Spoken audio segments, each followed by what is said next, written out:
இன்றைக்கி நம்ம என்ன செய்ய போகிறோம் பார்த்திங்கன்னா, இன்றைக்கி சண்டே சமையல் பிரியாணி தான். தம்பி நல்லா செய்வாங்க. என் தம்பி தான் செஞ்சிட்ருக்காங்க. அதாவது பார்த்திங்கன்னா, பிரியாணி நல்லா உதிரி உதிரியாக வரணும் பாசுமதி ரைஸில் அப்படின்னா, நீங்கள் இந்த பதத்தில் செய்யுங்க. என் தம்பி தான் அதை செஞ்சிட்ருக்காப்புல. பார்த்திங்கன்னா தம்பி என்ன பண்ணாருன்னா, வெங்காயம், அதில் பட்டை, லவங்கம், ஏலக்காய், கிராம்பு, அந்த அன்னாசி பூ அதெல்லாம் கொஞ்சம் கொஞ்சம் போட்டுட்டு எண்ணெய் ஊற்றி நல்லா வெங்காயத்தை வதக்கிட்டாங்க. வெங்காயம் நல்லா ப்ரௌன் கலராக மாறணும். ப்ரௌன் கலராக தீயக்கூடாது, ப்ரௌன் கலராக மாறிடணும் வெங்காயம்.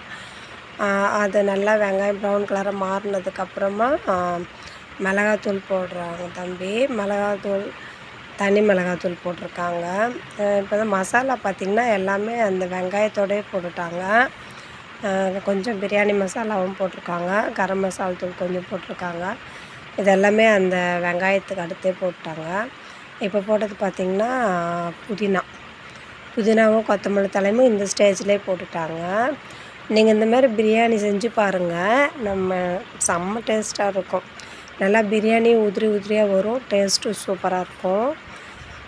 ரொம்ப நல்லா இருந்தது, சூப்பராக செஞ்சுருந்தாங்க. ஃபஸ்ட் டைம் தம்பி செஞ்சுருக்காங்க, இதுக்கு முன்னாடி நான் இப்போ வீட்டில் ஃபஸ்ட் டைம் செஞ்சுருக்காங்க. பாருங்கள், இதெல்லாம் எல்லாமே இது கொஞ்சம் தான் இருக்கிற மாதிரி இருக்கும். நாங்கள் இதுக்கு வந்து பார்த்திங்கன்னா, இந்த பாத்திரம் 1.5 கிலோ கறி, 1.5 கிலோ அரிசி, அதுக்கு அந்த பாத்திரத்துக்கு செஞ்சுருக்காங்க. இப்போ இஞ்சி பூண்டு பேஸ்ட்டு இப்போ தான் போடுறாங்க. பாருங்கள், இஞ்சி பூண்டு விழுது இந்த டைமில் தான் போடுறாங்க. ஃபஸ்ட்டு எண்ணெயிலே எல்லாத்தையுமே போட்டு வெங்காயம், பச்சை மிளகா, அந்த மசாலா ஐட்டம்லாம் வரும் இல்லையா, அதெல்லாம் போட்டு வதக்கிடுறாங்க. அதுக்கப்புறமா வெங்காயம் நல்லா ப்ரௌன் கலரில் வதக்குறாங்க. அதுக்கப்புறம் கொத்தமல்லி தழை, புதினா அதை வதக்குறாங்க. அதுக்கு அடுத்ததாக தான் இஞ்சி பூண்டு பேஸ்ட் போடுறாங்க. இஞ்சி பூண்டு பேஸ்ட் போட்டு நல்லா வதக்கிக்கோங்க. அதுக்கு அடுத்ததாக பார்த்திங்கன்னா தக்காளி போடுறாங்க. தக்காளி போட்டுட்டு அதையும் நல்லா வதக்கலாம். இந்த மாதிரி பதத்தில் செஞ்சிங்கன்னா டேஸ்ட்டும் நல்லாயிருக்கும். இன்னொன்று பார்த்திங்கன்னா அரிசி, இதில் எப்படி அரிசி நிறைய பேர் நம்ம பாஸ்மதி ரைஸ் வாங்கி அதை நல்லா ஊற வச்சு அதை பதமே பெரிய பெரிய அரிசியாக செஞ்சுருவோம். ஆனால் ஹோட்டலில் பார்த்திங்கன்னா சூப்பராக ஊசி மாதிரியே அழகாக அந்த பதம் நீளமாக அரிசி உடையாமல் அழகாக செய்வாங்க. நம்ம ஓவராக குக் பண்ணிவிடுவோம். அது காரணம் என்னென்னா, தண்ணி அதிகமாக ஊற்றிடுவோம். அடுத்து பார்த்திங்கன்னா தக்காளி வதங்கினதுக்கப்புறம் தயிர் ஊற்றிட்டு கொஞ்சமாக இந்த தக்காளி போட்டதுக்கப்புறம் நல்லா வதங்கிடுச்சிங்களா, வதங்கினதுக்கப்புறம் கறி போட்டு கறியும் நல்லா வதக்கிக்கணும். கறியில் மசாலா எதுவும் போட்டு ஊற வைக்கல, கறி அப்படியே போட்டு நல்லா வதக்கிட்டாங்க, பச்சை வாசனை போகிற. இப்போ பார்த்திங்கன்னா தயிர் போட்டாங்களே, தயிர் போட்டதுக்கப்புறமா கறியெல்லாம் போட்டு நல்லா வதங்கினதுக்கப்புறமா அரிசி போட்டுக்கலாம். அரிசி கொஞ்சம் முன்னாடியே ஊற வச்சுட்டாங்க எல்லாம் ரெடி பண்ணுறதுக்கு. நம்ம வெங்காயம் அதெல்லாம் கட் பண்ணுற நேரத்தில் அரிசி ஊற வச்சுட்டு தான் இருந்தாங்க. இதில் ஒன்று பார்த்திங்கன்னா, நம்ம தக்காளி வதங்கினதுக்கப்புறம் தான் தயிர் போடுறோம். அந்த தக்காளி, வெங்காயம், பூண்டு எல்லாம் வதங்குற வரைக்கும் கூட அந்த எண்ணெய் பிரிஞ்சு வராதுங்க. தயிர் ஊற்றினோடனே எண்ணெய் அப்படியே நல்லா நிறைய பிரிஞ்சு நல்லா வரும் பாருங்கள். அதிலே அந்த பதம் நல்லா வந்துடும். இன்னொன்று வாசனை நல்லா இருக்குங்க. இது நீங்கள் பாருங்கள் சமைக்கும்போது. நம்ம எல்லாம் வதக்கினதுக்கப்புறம் தயிர் போட்டதுக்கப்புறம் தான் அந்த எண்ணெய் நிறைய பிரிஞ்சு வரும்.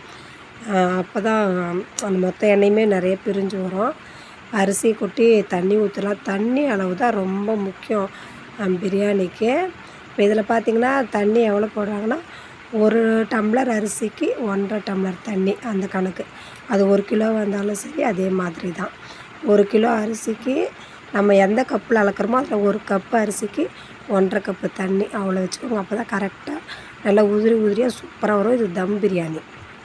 நான் சொன்னேன் இல்லைங்களா, தம் பிரியாணி இருக்கிற மொத்த அடியில் இருக்கிற நெருப்பெல்லாம் எடுத்து மேலே போட்டு நல்லா வெயிட் போட்டு நான் ஒரு செங்கல் வச்சுட்டோம், வெயிட் போட்டு மூடி வச்சிட வேண்டியது. இது பார்த்திங்கன்னா நல்லா நெருப்பாக இருக்கிற ஒரு கறி துண்டு எடுத்து ஒரு கிண்ணத்தில் வச்சு அதில் கொஞ்சம் நெய் ஊற்றி அப்படியே மூடிட்டால் அந்த ஸ்மெல்லு நல்லாயிருக்கும், வாசமாக பிரியாணி.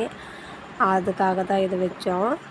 ஆனால் செம்மையாக வந்திருந்தது பாருங்கள், வெந்துடுச்சு. தண்ணி மட்டும் நீங்கள் கரெக்டாக ஊற்றுங்க. எதுலனாலும் அரிசி 1 டம்ளரா இல்லை நீங்கள் எந்த படியில் அளக்குறீங்களோ கிண்ணத்துலையோ 1க்கு 1.5 தண்ணி ஊற்றுங்க. சூப்பராக இருக்கும் தம் பிரியாணிக்கு தான் அளவு. அதுக்கப்புறம் தண்ணி ஃபுல்லாக கொஞ்சம் வடிஞ்சதுக்கப்புறமா தண்ணி உங்களுக்கு தெரியும்ல கொஞ்சமாக இருக்குன்னு, அந்த டைமில் தம் போட ஆரம்பிச்சிருங்க. கீழே இருக்கிற மொத்த நெருப்பையும் அள்ளி மேலே தட்டில் கொட்டி நல்லா வெயிட்டை வச்சு ஓப்பன் இல்லாத மாதிரி நல்லா வெயிட்டை வச்சு விட்ருங்க. செம்மையாக செஞ்சுருந்தாப்புல தம்பி. ஏன்னா எங்கள் தம்பி இப்போ தான் பிரியாணி செய்வான் ஃபஸ்ட் டைம், நானே பார்த்துருக்கேன் இவ்வளோ அழகாக செய்வான்னு. ஹோட்டலில் வைடான்னு கூட சொல்லிகிட்டு இருந்தேன் நான். நல்லா சூப்பராக செஞ்சுட்டான். டேஸ்ட்டு மட்டும் என்னென்னா மசாலா மட்டும்தான் கொஞ்சம் பத்தல, ஆனால் அரிசி பதெல்லாம் செம்மையாக இருந்தது. இது 3 கிலோ 1.5 கிலோ அரிசி என்ன பண்ணிட்டாங்க, எக்ஸ்ட்ரா 1/2 கிலோ அம்மா அரிசி போட்டாங்க, அது தெரியல. அதனால தான் அந்த மசாலா கொஞ்சம் பத்தலைன்னு நான் சொன்னேன். ஆனால் மற்றபடி செம்ம டேஸ்ட்டுங்க, சூப்பராக இருந்தது. ஹோட்டலே நம்மக்கிட்ட தோற்று போய்ட்டோம், அந்தளவுக்கு பிரியாணி பெரிய பெரிய ஹோட்டலில் செய்கிற அளவுக்கு செம்மையாக செஞ்சுருந்தாங்க என் தம்பி பிரியாணி. செம்மையாக இருந்ததுங்க பிரியாணி. நீங்களும் செஞ்சு பாருங்கள். எண்ணெய் எப்படி பார்த்திங்கன்னா நான் சொன்னேன் 3 அப்புறம் 3.5 ஒரு 300 ml அந்த மாதிரி ஊற்றுங்க. எண்ணெய் கரெக்டாக இருக்கும்.